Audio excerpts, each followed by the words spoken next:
I'm here for a good friend, and Michael's been a friend for a while. The first time I met him in Los Angeles, and he invited me for a meeting at the Hooters.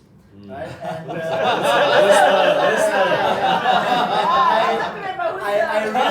I realized at that time that I need to go to Vietnam.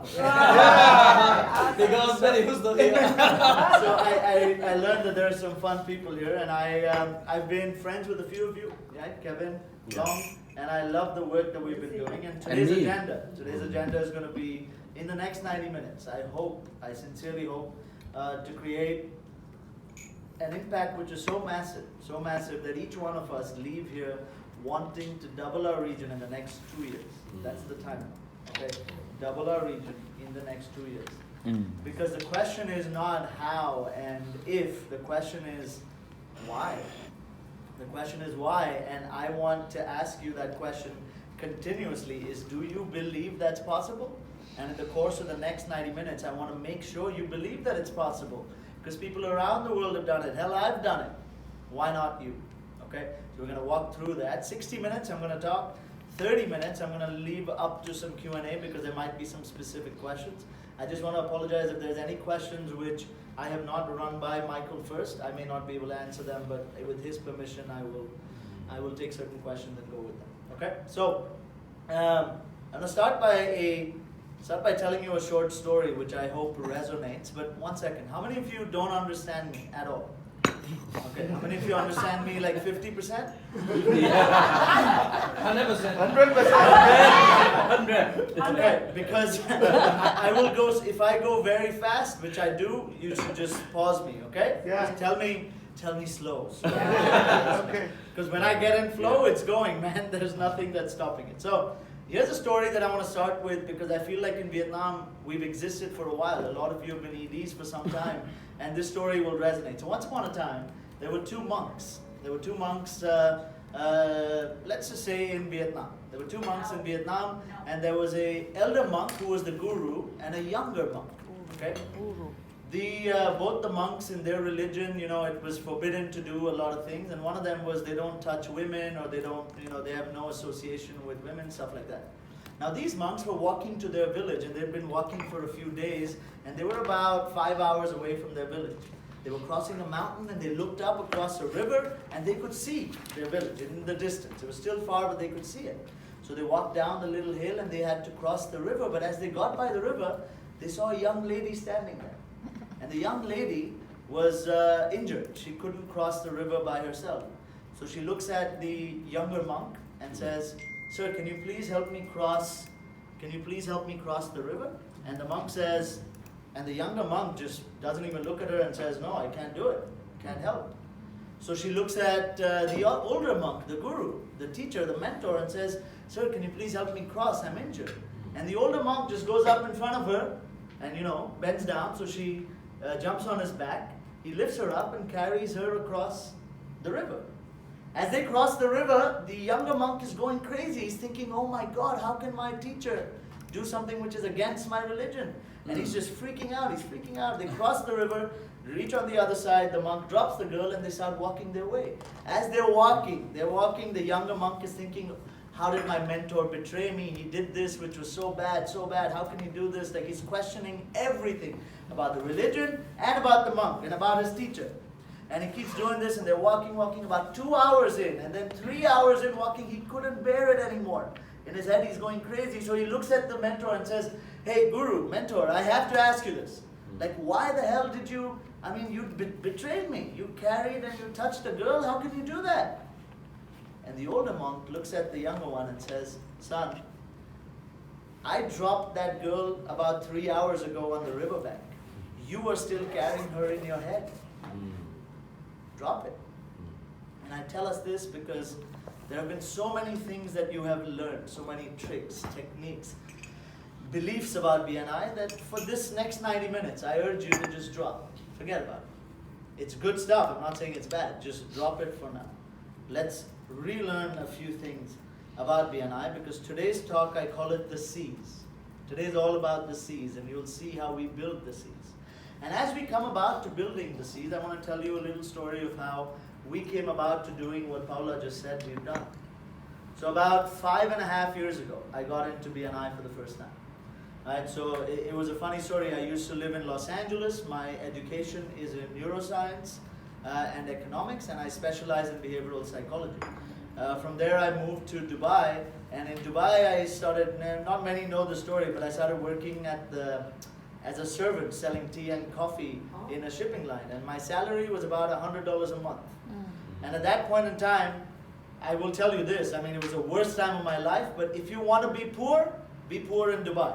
Okay, they rub it in. They really rub it in. I mean, Mercedes is not enough. It needs to be a gold Mercedes, you know, made out of pure gold. It's that great. And from there, you know, I had the opportunity to grow. I learned everything. You know, today when people ask me, oh, how was that experience? Or for a newspaper or for a magazine, and I lie saying I loved it. But the truth is, I hated it. It was the worst time, but it taught me absolutely what I do not want to be or who I do not want to become.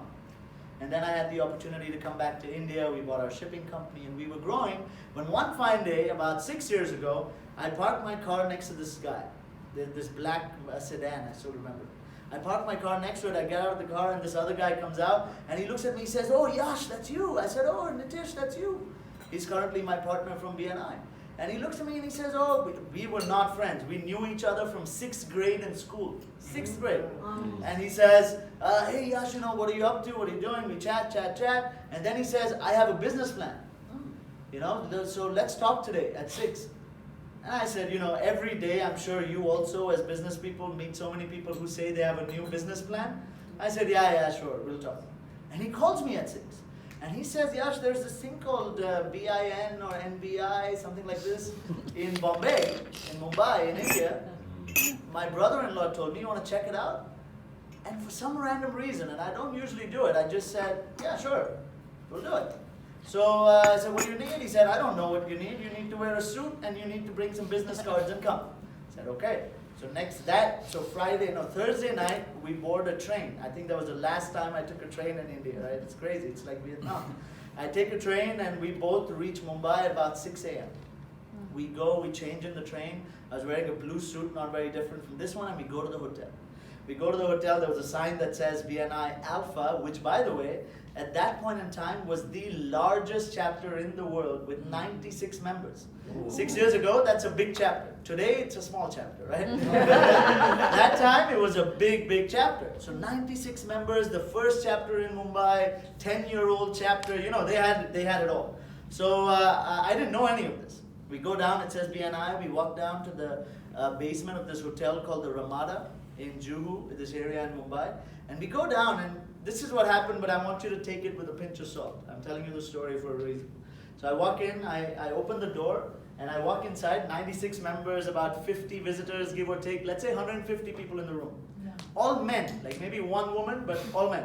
And I open the door, I look in, I take 2 steps in, look around, and I take 2 steps back, I turn to my partner and I say, let's get out of here, this is a sham, they're going to take our money.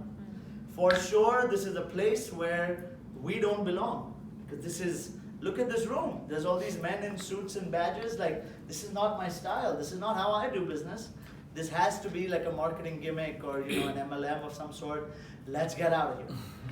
And my partner looks at me, he says, Yash, come on, man. We've come all the way to Mumbai. Let's do this.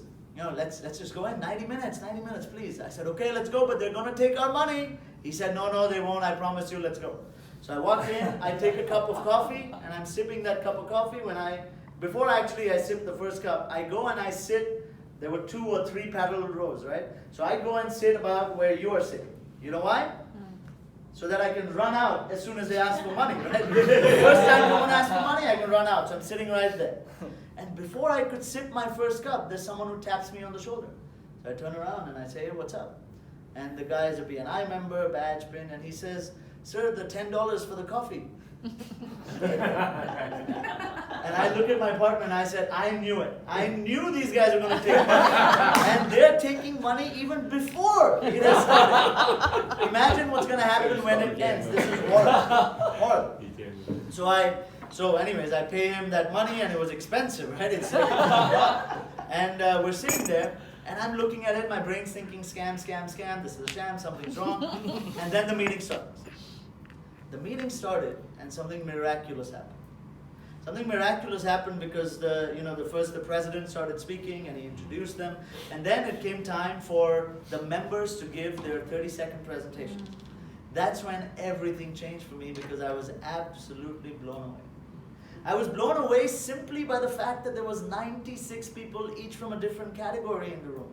I was blown away by the excellence in the room, by the kind of passion, the kind of commitment, the kind of loyalty they had to each other. I was blown away by the energy in the room. I was blown away by really the quality of business in the room. These weren't random businessmen and women. These were really, really good people from the community. These were people who were upstanding, had done stuff, and had built large organizations. And I was blown away. I said, oh my God, this is crazy. I was blown away by the fact that in India, they finished in 30 seconds. 30 seconds, boom. 30 seconds, boom. In India, nothing's on time, right? This was on time, and I was like, oh my God, I'm in Germany. This is awesome. Awesome. Mm-hmm. After that came time for the feature presenter and all of this, and in my head, so when they spoke, it was amazing, the feature presentation, but whatever.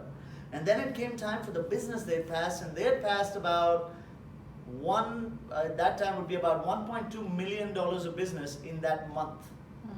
And I'm thinking to myself, my God, 1.2 million is great, but what if they lied?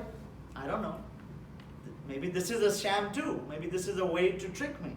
And when all this is happening, the guy who was the executive director in Mumbai at that time came up to me and said, hey Yash, do you have any questions? Do you have any questions? I said, oh man, you're done. So I grabbed him by the hand, I took him outside, and I took him to the coffee shop on the first floor, where no one could bother us.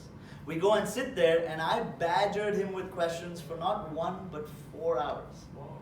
4 hours. Question of why in the morning, why suits, why so much money, why do we pay $10 for coffee, why? Kept going. He said, Yash, stop, we love you.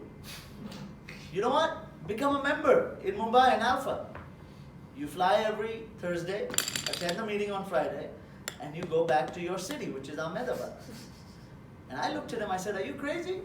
I'm going to take BNI to the state. It didn't exist in the entire area, the west zone of India. There was no BNI, no one heard of it. I said, I'm just going to take it there. And he looked at me and he said something which still resonates in my mind, which I want to tell you because I know you have a similar story. He looked at me and he said, Yash, I love your spirit. This was Neeraj, some of you know. He said, I love your story. I love your passion and commitment, but I'm sorry to say this, but it's impossible to do BNI in your state. And I looked at him and I said, what do you mean? You're a businessman, I'm a businessman. Why is it impossible to do BNI in my state? And he said, I don't know, man, but for the past 10 years, 2003 to 2013, the maximum number of memberships four different executive directors have tried to launch BNI there, and the maximum number of members they've reached in 10 years is 4. 4 members in 10 years. He said, for some reason, it is impossible. Your state doesn't like it, your city doesn't like it, the people are, I don't know, lazy, they don't want to wake up, blah, blah, blah. They already know each other, all kinds of stuff. And when someone tells you no, I know each one of you as EDs are as crazy as I am. So when someone tells you you can't do it, what do you want to do? You want to do it, right? So now I'm like, no. Now we are definitely going to take it, and I'm going to do this here. And we argue, we sign a piece of paper, and boom. We had the option to do BNI in the city. But the innings had just started. This had just started. Because now when we got there, I realized that I had to invite people. Every person I called had something in common to say, you know. So I made a list of people that I wanted to invite. That list of people was about 400 people. 400. And I was so excited. I'm a superstar. 400 people in my city. I'm going to be like the best BNI region in the world. And then I started editing the list. Right? This one is too old. This is too young. She's a girl. She's a mother. No way she can come. This business is too big. This business is too small. I edit. And finally I was down to 4. And one of them was my father. So I called my father. And I say, Dad, look, we're starting this thing called BNI. He said, Yash, okay, how can I help? I said, well, you know, come in as a visitor. He said, where? I said, okay, 7:30 at the Novotel in this road. He said, okay, I'll be there, but let me check my schedule. He said, Yash, I have a wedding to go to at 8 p.m. so I will not be able to make it on time. I'll be there by 8:15ish. I said, no, Dad, 7:30 a.m. And you know when your dad gives you this silence as if the whole world has just collapsed? So he gives me the silence on the phone and says, Yash, we educated you for you to do this? You do a business of waking up people early in the morning? This is your business in India? It's impossible that any man in his right mind, forget women, are going to wake up and come to this BNI. Second thing that everyone told me is that, Yash, come on, in BNI, for networking, we know everyone in the city. How can we come to your network? It's impossible. We won't. And today, going from it being impossible to do BNI in the state, impossible for someone to wake up, impossible because everyone knows everyone, I'm proud to tell you that we run a region which is absolutely, for the past 18 months, in the world top 10 for the past 18 or more, I think 24 months. It has been, we have 2,000 members in under 6 years. We've launched 4 chapters in 4 days. In the other region, we hold the record for the fastest 100 members in the world. We have one of the highest per capita business to member ratio in the world. And we have the highest filling to launching ratio. We have added exactly as many members from filling as we have from launching in 2018 and 19. And coming from there, this was an insane thing to see. Now I shared this story with you because the first lesson for me as EDs, and I want you to write this down, just a question. What's your story? What I told you was my feature presentation for a visitor day. You know my conversion rate? 75%. Wow. You give me 100 visitors, I will give you 75 members. You know why? Because a great person doesn't always sell, a great product doesn't always sell, but a great story always does. Of course, I changed it for you, but a story, if you don't have your story as your EDs, what was your story? How did you start? Why are you doing this? No one, especially visitors may come in, but your team is never going to follow you. What's your story? What's Michael's story? What's yours? What's Kevin's? What's Long? Have your story ready, because it's going to build everything that I'm about to tell you. So let's get into the C's. The 3 C's, according to me, the ED and ED of BNI has 3 jobs. Okay, 3 jobs only. And 3 jobs is to build 3 C's. C number 1. By the way, all these 3 C's, if you have in any organization, not just BNI, that organization will be the world's best. Look at it after I tell you. First C is community. Second C is competition. And third C is celebration. These are the 3 C's, community, competition, and celebration, that if you build into any organization, you will be an absolute rock star. That company will be an absolute rock star. Let's look at it. Facebook. Do you think Facebook has a community? Yeah? Do you think Facebook competes? Yeah. I have more likes, you have less likes. Yeah? Do you think Facebook celebrates in big style? It sends you birthday wishes, it sends you this. Every company, Google, you understand Google? Look at what they're doing. You look at the smaller startups. You look at companies that are meaner, leaner, thinner, faster. You look at companies that were age-old, but what they're doing now, they build communities, they make themselves compete with each other, and then they celebrate. And I want to break all these 3 down, because if we do these 3, you don't need an ED training. Really, you don't. Our job is that simple and that great. Because today, realize that you are the only people in the world. I mean, people have Facebook followers and Instagram followers, but you are the only people in the world that have an engaged community that meets once a week, every week. And they love and respect you, not as a business owner, but as a mentor. Yes or no? Yes. No one asks you how much Mark Zuckerberg makes. Right? No one asks Mark, like, oh, Mark Zuckerberg, how much does he make if I open a Facebook account? That's never the question. If that becomes the question, Facebook fails. Community, competition, and celebration. Community part is easy. That's what BNI is. Every chapter is a community, every region is a community, and we're building. You know, I did want to show you a video, but then I said I don't have enough time for you to prove it. But I will, if I have time with each one of you, I will share it. But the first step is to build that community. Then we make people compete, and then we celebrate. But all these 3 things are done by building one big C. Let's make one big C. And that big C is culture. That big C is culture. And culture is built through 3 more C's, which I want to talk to you about. Culture is built through 3 C's, and these 3's is what I will get into really detail. These 3 C's are, you know, people, if they invite me to a leadership conference, one of the most common questions is, Yash, what is the one defining characteristic of a great leader? They ask me all the time. What do you think? I'll ask you. Kevin, what is the one big thing that a leader must have? Yeah? Listen. Listen, great. Listen. Huh? Yeah. Listen? Huh? Walk the talk. Walk the talk, so they actually live up to what they're saying. Yeah? Great, great. What about you? You do this all the time. What is the one asset or... Huh? Keep going. Discipline. We take all of these, and I've really taken all of these and studied the best in the world. Like, I have friends that are billionaires. I go out and actually do research on people that have really made it, you know. And as she was telling you, I travel about 130 days in a year.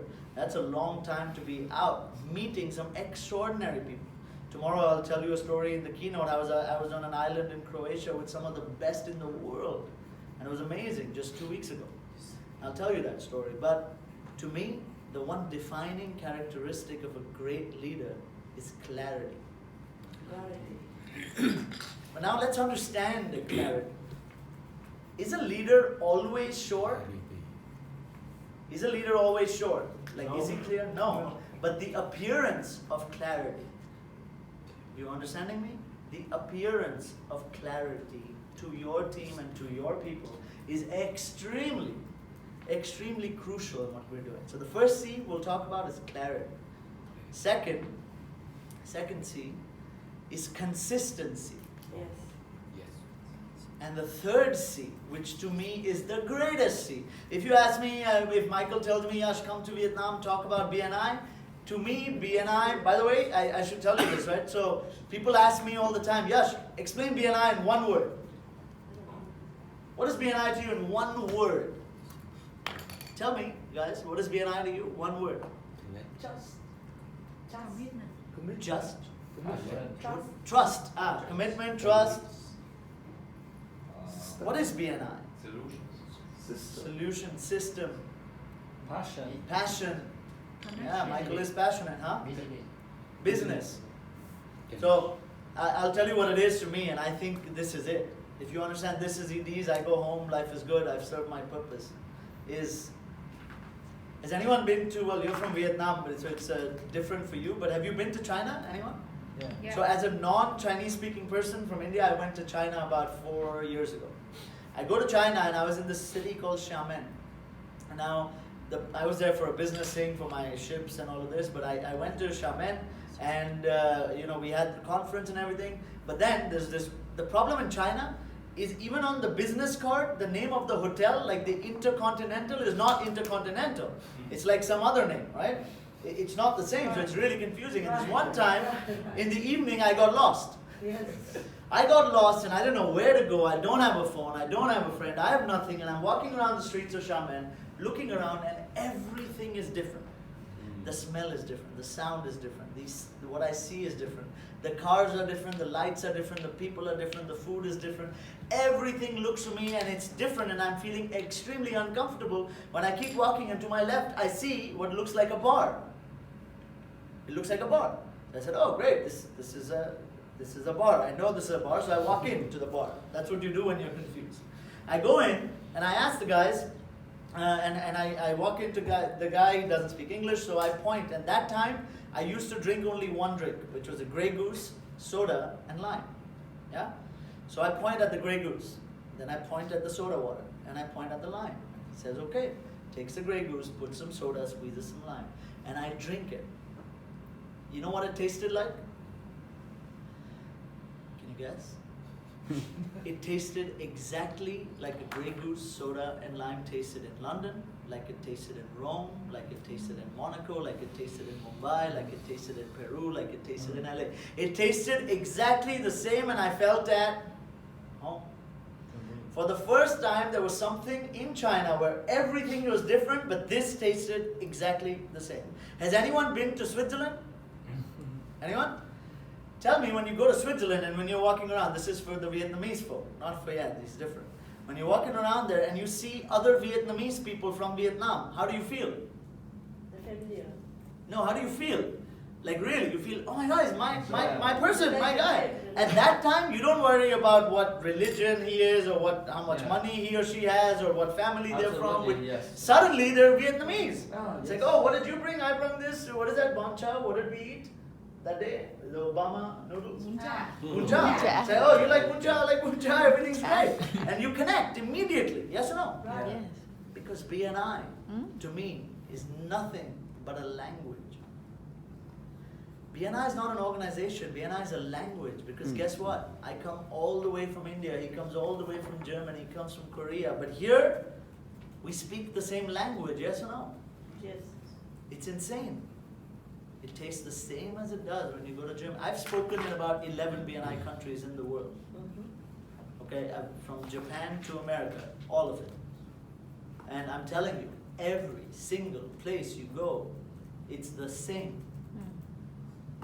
I could give the same talk at every place, change about a few things, and people understand it.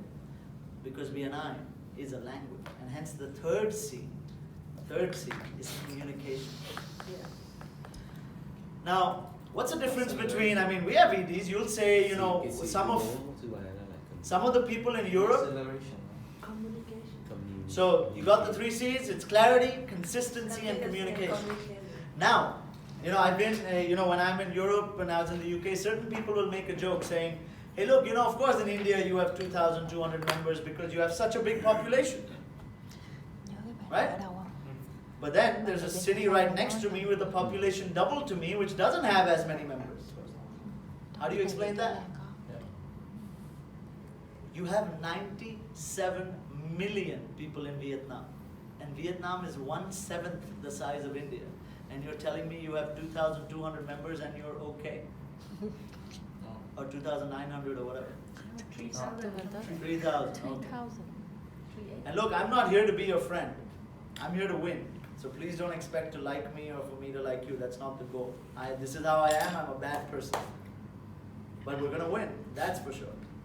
And the way to do that is simply first understand that, look, when people tell me, oh my God, Yash, 2,200 members, like they clap for me, in my heart, I feel bad.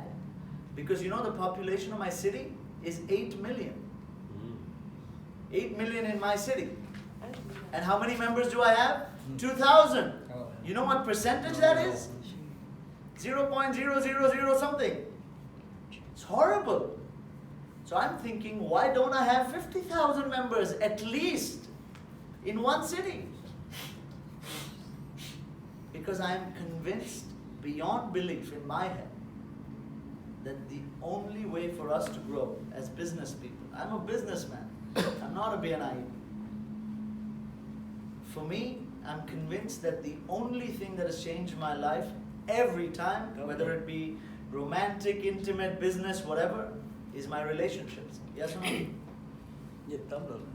The only thing that has changed your life, every time you think about your life, right? That person you met in 5th grade took you in one direction. The person you met in 10th grade, it either made you study or made you play. You got into the business because of some random person. You got into BNI because of some random person. You met the person you are now with or in love with because of one random person. You're in this room because of some random coincidence. One person will change your life. There is no other conviction in my head that I believe in this much. It is only the quality of our relationships that defines the quality of our life. Tomorrow's real topic, I'll ruin it for you, but tomorrow's real topic, I gave it a funny name, but is a quote that people quote me on. So quote me on if you post it, is what training is to an athlete, networking is to a business person. If you want to be a great athlete, you got to train, right? You have to. There's no other way. You go to the gym, you run, you do whatever you need to do, build your strength. If you're a business person and you're not networking, you're destroyed. So to me, it's a fundamental. I don't think BNI is, tell me, do you think BNI did something crazy? Like, is Giver's Gain a new thing? No. We evolved because of Giver's Gain. Everything we have done in our life is because of Giver's Gain. We have children because of Giver's Gain. There is no other logic to have children. You think, oh no, but I have children, I love them. That's not true. Nature evolved in a sense. You know, your neurotransmitters are being released in a sense. You know what we were talking about yesterday? Prolactin, oxytocin, dopamine, serotonin, all of these work in Giver's Gain. Everything we do is because we're thinking tit for tat, tit for tat. The universe is giving back what I give. So it's so fundamental to me that at least I believe that I will have 50,000 members. By the way, do you think I'm bluffing or do you believe me? You believe me? So do you think my team believes me? Yes. Sure. And now do you think they believe? And do you think they run? I was in Europe for 45 days, right? The past 45 days. We grew by 300 members. Because I am the most worthless person on my team. I am the worst at everything. Let's put it that way. But I worked hard to be horrible. Are you going to? So then let's come to them. Clarity, consistency, and communication. First on clarity was the question. Do you really believe? Because when I talk to some of you, you give me an excuse saying, you know what, but in my city, I have only 1/6 of Hanoi, like I have only 1/5 of Ho Chi Minh, I have only this, there's no way. It's so small, I'm in this village, or I'm here, I'm there. Do you believe it? Because if you don't believe it, no one else is going to believe it. There is no truth or false. There is only if you believe or if you don't believe. Do you believe that you can have 2,000 members in your region? No, really. Ask yourself this. Don't just tell me yes. Do you believe it? Because the thing is, yes, you can. You know why? Because there is no other way.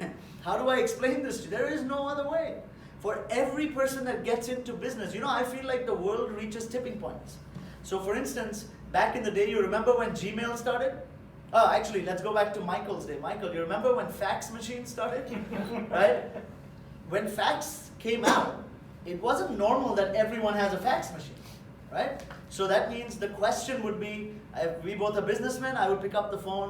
No, I would not pick up the phone. I'd meet Michael and I would ask him, hey Michael, do you have a fax machine, right? Michael would say yes or no, and in India it used to be through banks. You know, you send a fax through a bank, and then, so the question was, do you have a fax machine? Then fax became popular, and the question changed. The question became, oh, I'm going to fax it to you. And if the person said, I don't have a fax machine, they were not even a legitimate business, yes or no? It wasn't even a business, it was a fake business if they don't have a fax machine.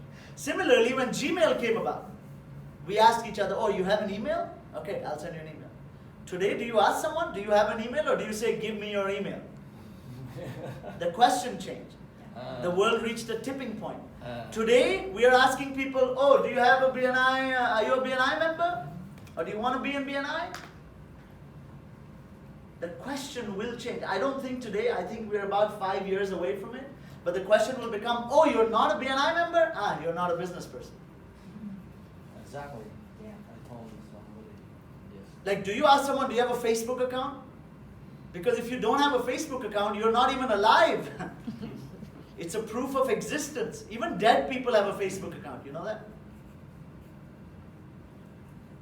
The world will reach a tipping point when the question will change. And when the question changes, you need to be ready with the highways for the people that come in. The difference between Vietnam, India, or Germany was that Germany built the highways and then the traffic came. For us, we have the traffic, now we're building the highways, yes? What's your region going to look like? So when I do a 5-hour things like I was doing in the UK, I actually work on the process of how to build the highway. Like, what are the systems? I have several systems to ensure that our region runs at its peak all the time, with or without me, but at its peak. Peak means non-performers are removed, performers are kept up. You know, we keep cycling through. That has to happen. So clarity is the belief. Second is consistency. And I have a question for you. Anyone ever fallen in love before? Yes. Yes, Michael's like, yes, a few times. So you fall in love? Yeah? Tell me. So have you fallen in love, ma'am? Yeah? When did love happen? Tell me that instance when love happened. 20. No, that instance. Like I was here and I saw his face and oh my God, there was love. 5 minutes. Huh? 5 minutes. 5? Only 5 minutes. Fall in love. Yeah. But let's say you met a romantic love, right? Like your husband, your boyfriend. Yeah, you remember? Can anyone tell me? Can anyone tell me? Many times. When did love happen for you? Okay, guys, Jens is going to tell us when love happened. I come to my shop and I saw Mercedes, and my lady on the desk said to me, there's some customer waiting for you. And I said, oh, boring, I not open my computer. Then I turn around in my office and a beautiful lady sits there, and I know, that's mine. But then she wanted my car, but I was falling in love from the first second. The first second now you saw we us. have a baby, 17 years old. You clap for him, but I want to say something. When he says that he saw her, he honestly, and because I love and like Jens, is he didn't fall in love. He was attracted to her. But when did love happen? There is no answer, because love, if love happened at one point, like one instance in time, like he saw her, love happened, that de facto means that it will also fall out of love in one instant. If you can fall in like this, you can fall out like this. Because the question is, when does leadership happen? People ask me, EDs ask me all the time, yeah, should great leadership. When does leadership happen? Is there an instance when you go from being like a guy who Michael selected to be RD, ED, whatever, and all of a sudden you're a leader? Nonsense. Tell me, when does leadership happen? There's no answer. It's like love. When does love happen?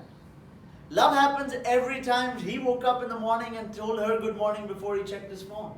Love happens every time she was there for him when he needed it. Love happens every time when she was sick and he canceled work, he stayed at home. Love happened when he made that dinner for her. Love happened when she bought this gift for him. Love happened every single second. Because tell me, how many of you brush your teeth? Okay, what is the importance? What happens if you don't brush your teeth? Like one day you don't brush your teeth. Okay, let me ask you differently. Is it important to brush your teeth for what? No, but let's say you don't brush your teeth for one day. What happens? Nothing. Brushing your teeth isn't important. But the thing is, brushing your teeth every single day for all of your life makes a difference, yes or no? Yes. That's why we have teeth. If we didn't brush our teeth every single day, life would be bad. Leadership is like that. It's not the one time you became a leader. Oh, today morning I'm a leader. Or tomorrow morning I'm a leader. But consistently, every single day for the rest of your life, if you're doing something, you become a leader. Because leadership doesn't happen on that day or tomorrow or yesterday. Leadership happens as a process. Yes. Every single time you stood up for your members, every time you opened your mouth and said something which was for them, every single time you pick up the phone, you send an email, you take a photo, you do this, you are becoming a leader. Because the one time you fail, what do they remember? You do 50, I do 50 good things for you. I come here to Vietnam and I give you everything I have, which I will, 150% of me. To me, it is the greatest honor when someone listens to you, because who has time? So that's why I go do this, because to me there's no more respect that anyone could give me. So I will give you 150% of me every day. But one day, let's say, I don't give it to you and I'm like sad and not happy and my energy is low. Which day are you going to remember? That day. Consistency in BNI is everything. Is everything. Hence, let me ask you this. How many of you have been in BNI for more than 5 years? Okay, no. I have a question. Remember how you were your first year in BNI? Your first year when you just started BNI. Remember the calls you used to make, or the meetings you used to attend, or the trainings you used to go to, and the planning you used to do. Do you remember that? Yes. Do you still do it?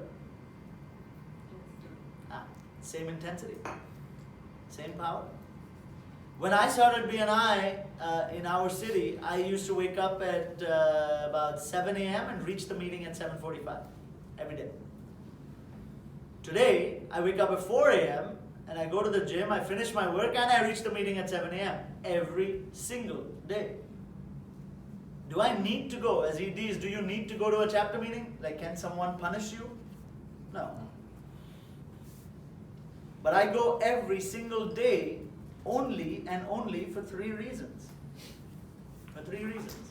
The first one is to keep my hands dirty, right? So I'm not too alienated from what's going on. Because this is a people's organization. If someone tells you, oh, you can run BNI on autopilot, yeah, okay, let them speak to me. You can, I could, but we would not be the world's number 1. We would be the world's number 15, I have no doubt.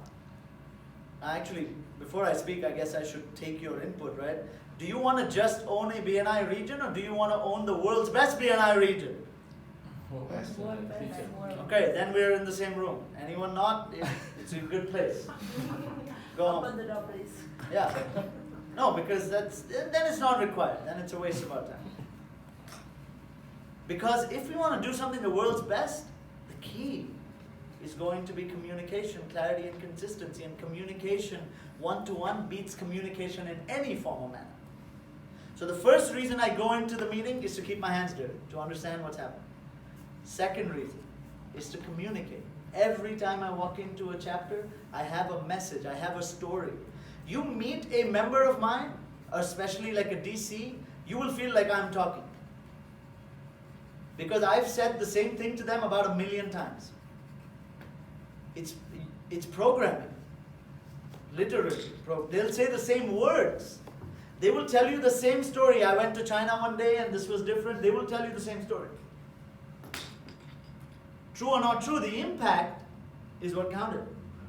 And the third reason I go, which to me is the biggest reason. Before that, I will tell you. Today I have a director team of 110 people. Me, just me, 110 people on my team. Third reason I go in is to recruit. Every time I walk into a BNI room, all I'm doing is there's a list on my phone, I'll show it to you, and it just has names of people that I want to be on the team. Because what starts happening as you get larger, I realized this I realized that BNI, there are benchmarks. 500 members is a benchmark. Then I feel like 800 is a benchmark. 1200 is a benchmark. Benchmark, by what I mean by that, is at 500 you get stuck. 480, 500, 480, 501, 480, 510, 480, you keep going there. 800 you get stuck. How many of you, by the way, are about 500? And get stuck? Keeps going up and down, up and down, up and down. 800, you get stuck. 1200, you get stuck. 1500 again, you get stuck. And then 2000. And hence I have a question for you. I have a question for you, really. And this is weird, and it's easy for me to talk to you guys. I don't do this with the DCs, where I talk a different language. What's more important, the launch team or the support team? Launch team. You'll say both. Support. You'll say both, but it's never both. It's like, who do you love more, your son or your daughter? Both. But it's not really true. You like your son more. Look at her. But the truth is, they're both different eyes, right? But there is one which you know is fueling it in a different manner than this one would. Okay, what's more difficult, launching or supporting? Launching. Well, not to me, but yes. Yes, it is launching. Because if you don't have a box to fill, what are you going to support? Yeah. But of course, if you can't support it, then it doesn't grow. But it's not a chicken and an egg. Because launch came before support no matter what. It's not who came first. Yeah, the launch came first. Yeah. Then you supported it. Yeah. If you launch well, by the way, you don't even need great support. If you launch a chapter with the right culture, our 29th chapter launched with 56 members. 30th chapter launched with 52 members. Day after tomorrow, our 31st chapter is launching with 58 members. Core groups. And these are not the first chapter or the 5th chapter of the city. That's why I'm telling you the 30th, 31st, because some people use use a word which I really don't like in BNI. And I know you've used it. They use the S word. You guys know the S word? Not the one you guys are thinking. Saturated. Saturation. It's like, oh, my market's saturated. Really? Every day a new business person's born, literally. 50 of them. Saturated. Understand? What? Saturated? Really? Yash, I've tried, like I'll have a launch DC who will come up to me and say, Yash, I've tried everything. It's impossible.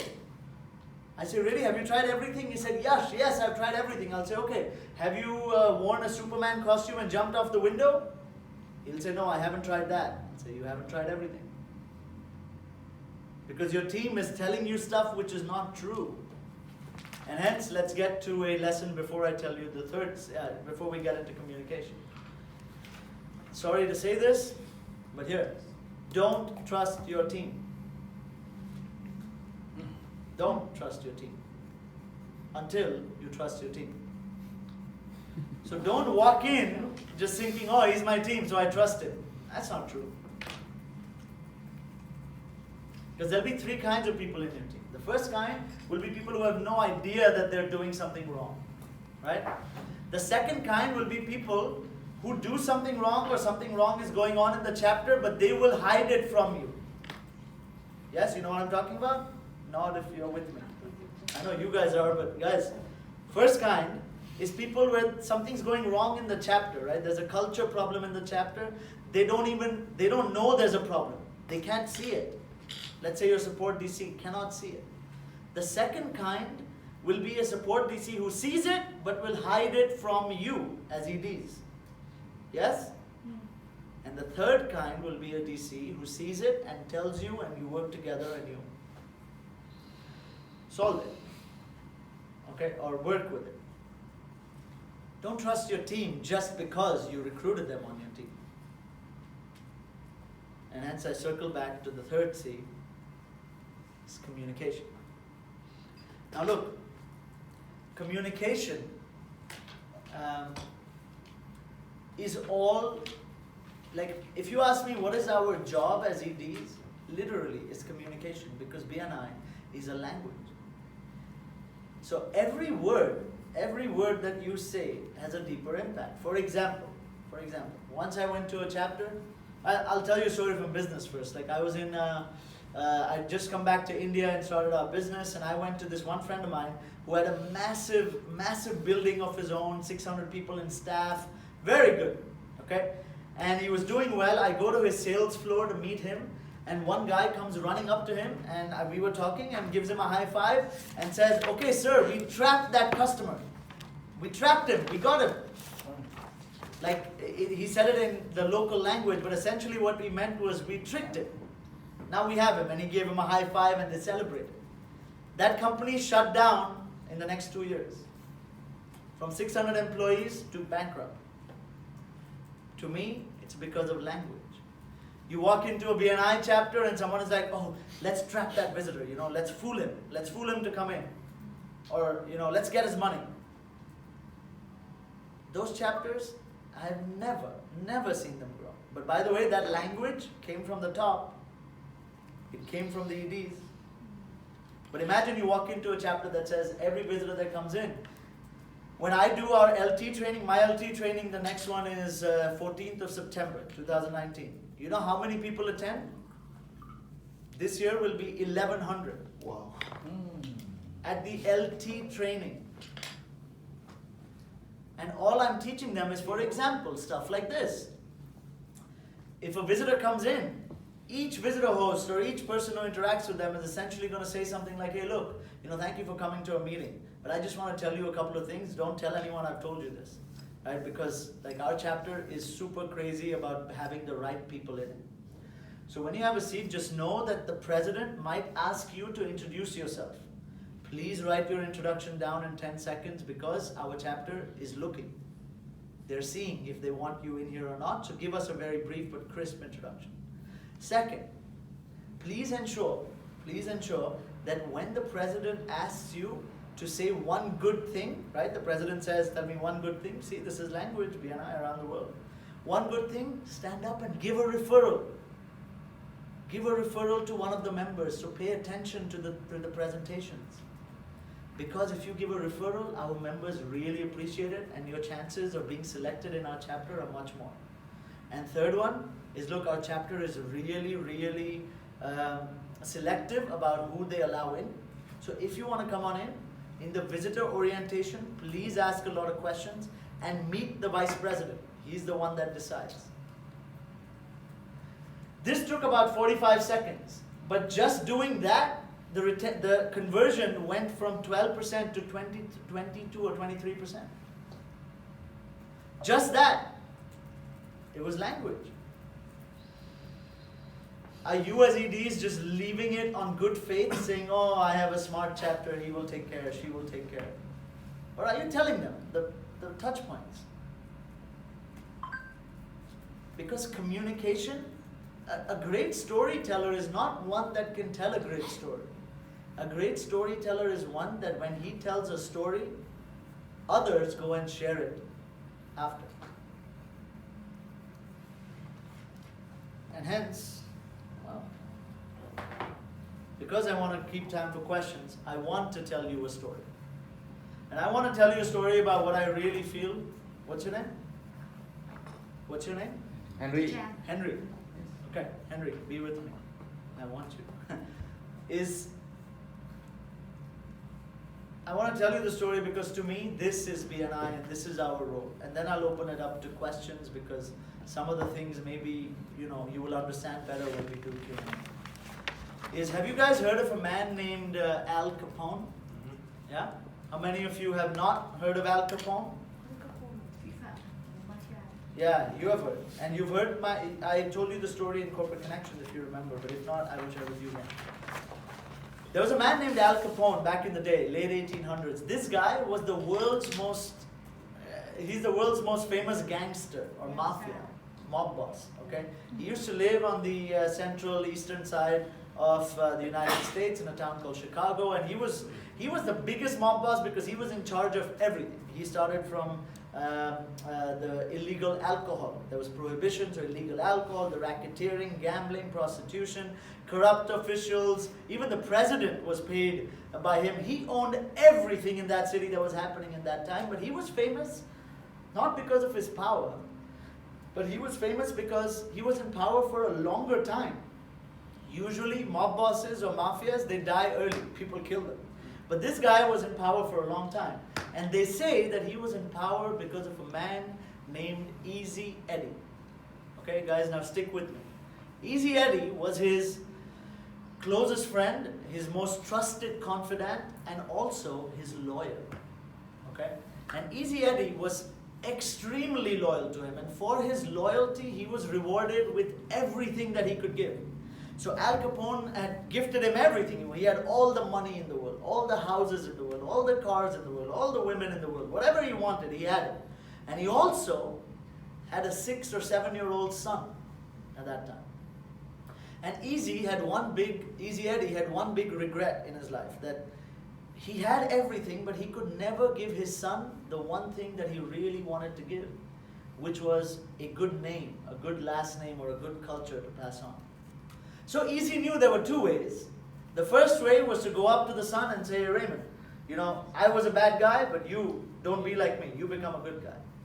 And Easy Eddie knew that's not going to work. So the second way was for him to show his son that he had changed. So you know what he did?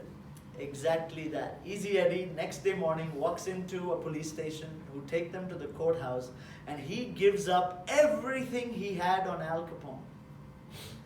He tells them all the secrets, all the names of where the money is, where the drugs are, where the corrupt policemen are, corrupt politicians are. Everything he gives them.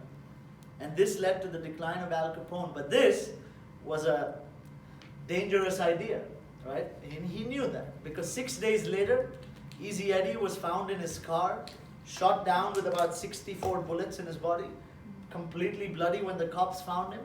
And as he was dead, the cops found him and they found two things in his pocket. First, they found a Christian medallion, like a cross. And second, they found a letter which was covered in blood. And the letter was marked to his son. And I want to tell you what it said in the letter. In the letter was a poem. It was a poem. And in the poem, Easy Eddie wrote, if I remember, that the clock of life is wound but once. and no man has the power to tell just when the clock will stop, at late or early hour. Now is the only time you own. Live, love, toil with a will. Place no faith in time, cause the clock may soon be still. Easy time. But I want to tell you a second story. And this is about World War II. During World War II, there was a guy in the American Air Force who was about 18 years old, 18 or 17 years old at the time. He was recruited into the Air Force, and he was serving on an aircraft carrier off the Gulf of Japan, coast of Japan. So he was serving on that aircraft carrier, and every day, all the Air Force guys, they had a routine. At 6:30 in the morning, all of the planes would take off for something called a squad run or a test run to test the jets. So this one time, Butch, this young Air Force guy, and everyone else, they took off at 6:30 in the morning for the squad run. And as they took off, Butch realized that someone had forgot to refuel his plane. So now his plane didn't have enough fuel, so he said, I don't want to stop the other guys, I need to go back and refuel. So he drops out of formation, they're all flying in formation, drops out of formation, makes a turn, and comes back to start land on the aircraft carrier. As he's coming back and he's about descending, he looks up into the horizon and he sees about 16 or 17 Japanese bombers coming straight at the unarmed American aircraft carrier. Now, what's the value of an aircraft carrier when there's bombers coming up? There's nothing. He knew he couldn't go back and get his friends. He knew that he couldn't land because what's a plane worth on ground? So he did the only thing, Butch did the only thing he had learned his entire life to do, is he went straight at them. There's this one pilot and 17 other aircrafts coming at them, and he started going crazy with his mounted guns. He's going crazy, shooting down, and he takes down about 5 of the planes until he's completely out of ammo. Do you think that stopped him? Now he started trying to nick their aircrafts, like hit them with his plane so that they would get damaged. He took down 2 more, and the remaining 11 or 12 aircrafts were Japanese bombers were so flabbergasted that they actually turned around and retreated and left, and Butch landed successfully on the aircraft carrier. Now he, along with his wing-mounted camera, were there to tell the story, and Butch was celebrated as the hero of the American Air Force. Unfortunately, a few years later, he died in aircraft battle. He died, but the city he came from, Chicago, did not forget who Butch was, and remembered him as the greatest and most courageous son that ever came out of their city.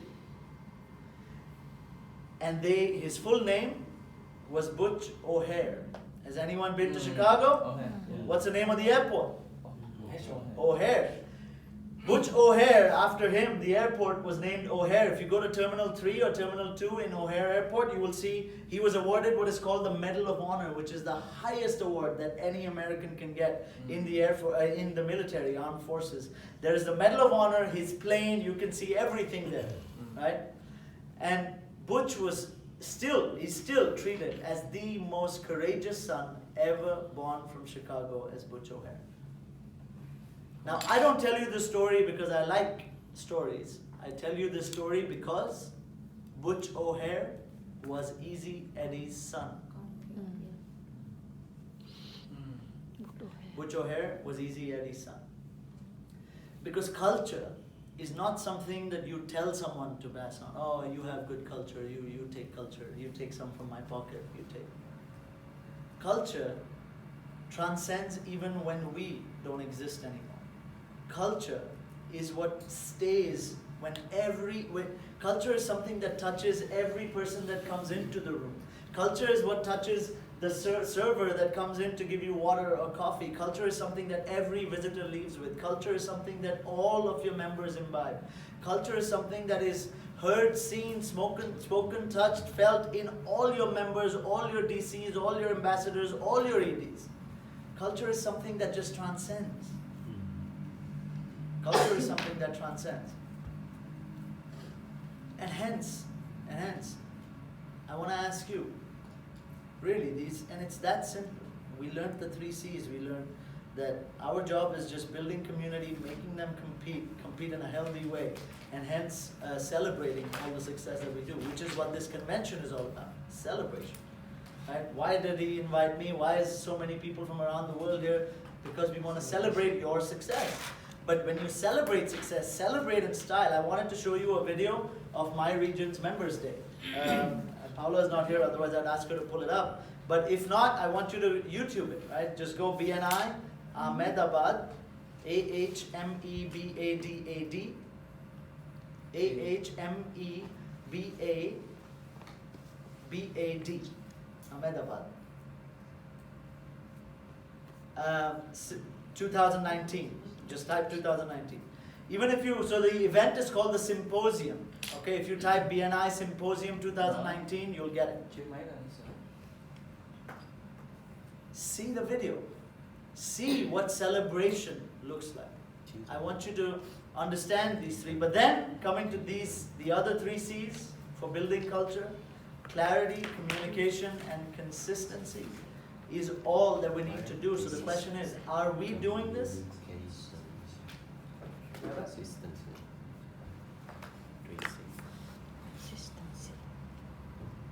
Every new member that comes into the city gets a video from me.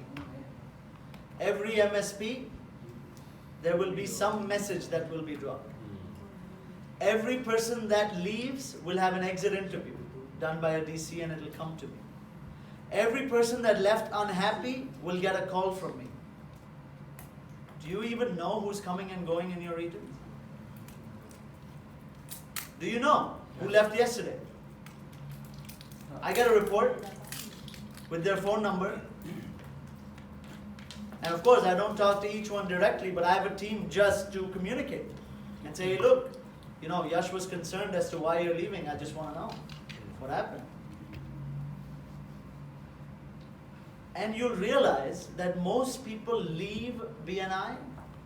Most people leave BNI because it's essentially they feel like they're unwanted or they just feel scared. They feel like it's overwhelming. And what I do is when they come into BNI, I tell them it is overwhelming because it should be. If it is not overwhelming, it's not worth doing. So for example, I want to give you examples today because I want you to copy it. I don't have any problems with you doing the same thing in your region. Okay, one day it'll come back, I know it. So here is my communication to new members. Hey guys, how many of you are loving BNI? Pretend you're members. You love BNI, yes or no? Yes. Okay, how many of you find it a little overwhelming? Tell me honestly, really. Yeah. Like you just became a member, now you do MSP, now you do LT, now you do this, now you do sports. So many things, yes or no? Yes. How many of you have been married before? Was it overwhelming? When you got married, was it overwhelming? Yes. You remember when you started your business? Your first time you started your business? Was it overwhelming? Yes. Remember when you made the big jump in your life? When you went from $1 million company to a $10 million company overnight? Was that overwhelming? When you got your biggest contract, was that overwhelming? Because guys, anything worth doing is overwhelming by design. Please know that as your ED, I'm not naive to think that BNI is not overwhelming, but you shouldn't be either because it is made overwhelming for you. Because if it wasn't overwhelming, you wouldn't stay in. You wouldn't get the maximum out of it. So I have one request from all of you. One request is give it 3 months. 90 days, that's all I ask. But give it all you have. For 90 days, as you come in as new members, do what exactly is being said. Do your training. Invite 2 people. Have 1 member sponsored in your chapter. By the way, as an aside to you as EDs, let me give you some stats.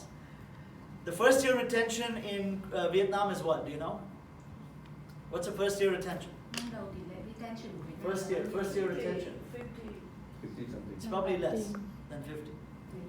Because the overall retention is 52%. Your first year retention is probably like 40%. Yeah. So let's say it's 40%. Okay, guys. Let's say your first year retention is 40%. If I implemented a strategy, and I'll give all of them to you, is a new member must induct a new member in the first 3 months. Okay.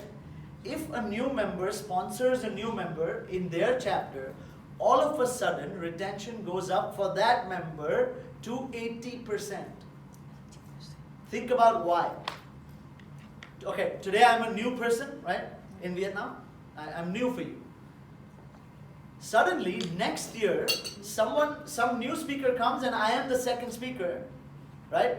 But because there is another one who is newer than me, I become old, yes or no? Yes. I become experienced. Yep. Yes. I become like a father. Yes. So when I induct someone in my chapter, I feel responsible for him or her. Awesome. It builds community. The 3 C's is all I'm doing. My board in my office is all glass. Right? Glass and library. I live in a cave. I don't have like an office. And I'm just writing. And all it says 3 things. First, it used to say, how can I add more value to my members? Today, I erase that. Today it says, how can I add even more value to my DCs, my directors? Second thing it says is community, competition, and celebration. What am I doing for each 3? And then it says clarity, consistency, and communication. What am I doing for those 3? Every day. But not just for BNI. I manage 6 other businesses myself. The others I just invest in. Each one of them has the same philosophy. It's not new. I'm not telling you, by the way, I have nothing to tell you what you don't know. You're smart people. Hopefully I'm able to tell you in a way that you remember is all. Right? Did you get it? No, wait, not this one. There'll be so many.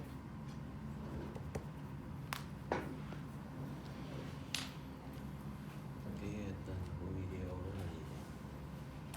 Not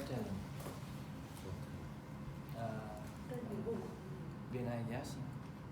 Jazz Ahmedabad. That's my first region. Where I want to start?